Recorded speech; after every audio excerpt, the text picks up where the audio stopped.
ताजा how lunch आनी अब्दुल में खुशामदीद। आज की ये शॉर्ट वीडियो स्पेशली उन दोस्तों के लिए जो मुझे बार बार कॉल कर रहे हैं, मैसेज कर रहे हैं और पूछ रहे हैं कि इस वक्त चाइना विज़िट किया जाए या नहीं। तो उनके लिए मुख्तसर और जामे बात यह है कि भाईजान जिस पोर्ट पे आप उतरेंगे 14 डेज़ का क्वारंटाइन होगा, आपकी अपनी जेब से पैसे पे करेंगे आप, और वो भी उस सूरत में आपको फर्दर जाने दिया जाएगा अगर उनकी मर्जी का रिपोर्ट आता है। तो मतलब उनके एंटीबॉडीज़ वगैरह as per there prescribed description के हिसाब से आते हैं तो आपको वो फर्दर आगे जान देंगे। अदरवाइज़ 27 डेज़ तक इस पहले क्वारंटाइन को एक्सटेंड किया जाता है और एट टाइम्स लोगों को वहाँ से वापस भी भेजा जाता है।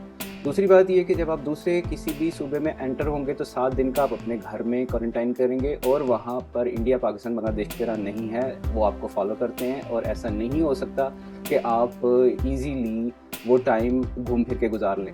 तो at the moment it is very tough.